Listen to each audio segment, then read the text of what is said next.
ചെന്നൈക്ക് ഇനിയിപ്പോ എന്താണ് ഒരു മാറ്റം? ധോണി വന്നാ മതിയാ. ധോണിയല്ല ധോണിയുടെ വില അറിഞ്ഞു നീ? ധോണിനെ പുച്ഛിച്ചില്ല കുറെ കാലം വീമ്പിക്കാണ്. ധോണിയല്ല അടുത്തൊരു മെഗാ ഓപ്ഷൻ വരണമെന്ന് എനിക്ക് തോന്നുന്നത്. അല്ലാതെ അടുത്ത കൊല്ലം മെഗാ ഓപ്ഷൻ ഉണ്ടെന്ന് തോന്നുന്നു. അപ്പൊ മിക്കവാറും അപ്പൊ ഇക്കൊല്ലം നീ കൈവിട്ട് കഴിഞ്ഞു ചെന്നൈ ഫാൻസ്. അല്ല ബെഞ്ച് സ്ട്രെങ്ത് പോലും ആരുമില്ല. അല്ല ഞാൻ പിന്നെ എന്തിനാ ടീം വിളിച്ചത്? ചെന്നൈ ഇതിലും അല്ല ഇപ്പൊ ഇതിന് ശോകം ബോളിങ്ങിനൊക്കെ ആയിട്ട് ചെന്നൈ കപ്പടിച്ചിട്ടുണ്ടെന്ന് പറയും. ഇപ്പൊ 2018, 2021 അങ്ങനെ വലിയ പറയത്തക്ക ബോളേഴ്സ് ഒന്നും ഇല്ല. സ്റ്റിൽ ചെന്നൈ കപ്പടിച്ചിട്ടുണ്ട്. അതിന്റെ കാരണം എന്താ വെച്ചാൽ അന്ന് ഇത്രത്തോളം ബാറ്റിംഗ് ഫ്രണ്ട്ലി വിക്കറ്റുകളില്ല. അതായത് ഇത്രത്തോളം ബാറ്റിംഗ് ഫ്രണ്ട്ലി വിക്കറ്റ് ആകുമ്പോൾ ചെന്നൈയുടെ ബോളർമാർക്ക് ഒന്നും ചെയ്യാൻ പറ്റാത്ത അവസ്ഥ വരും. ഭയങ്കര അത്രയും ടാലന്റ് ആയിട്ടുള്ള ബോളേഴ്സ് എന്തെങ്കിലും ചെയ്യാൻ പറ്റുള്ളൂ. ഇപ്പോൾ ബുംറയ്ക്ക് പോലും അടിയിട്ട.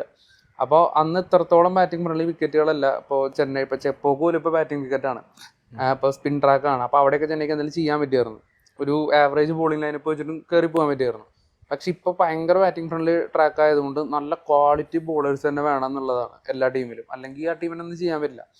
പിന്നെ വേറെ ഒരു കാര്യം എന്താണെന്ന് വെച്ചാൽ അന്ന് ഒപ്പോണൻ ടീംസും ഇത്രത്തോളം സ്ട്രോങ് അല്ല എന്നുള്ളതാണ്. ഇന്ന് 5 കപ്പിന് വില ഇല്ലാതെ പറയണത്. ഞങ്ങൾ ചെറിയ ടീമുകളിൽ കളിച്ചിട്ടാണ് കപ്പ് എടുത്തേക്കണെന്ന് പറയുന്നത്.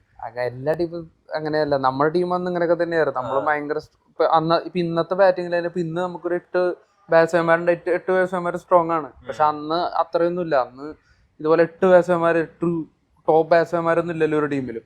അത് പറഞ്ഞ അപ്പൊ ഇന്ന് ഒരുപാട് നല്ല ഇന്ത്യൻ പ്ലേയേഴ്സ് ടീമിലുണ്ട്. ഒരുപാട് ഡൊമസ്റ്റിക്കിലൊക്കെ നല്ല രീതിയിൽ കളിക്കുന്ന ടാലന്റഡ് ആയിട്ടുള്ള ഇന്ത്യൻ പ്ലേയേഴ്സ് ഒരുപാട് ടീമിലുണ്ട്.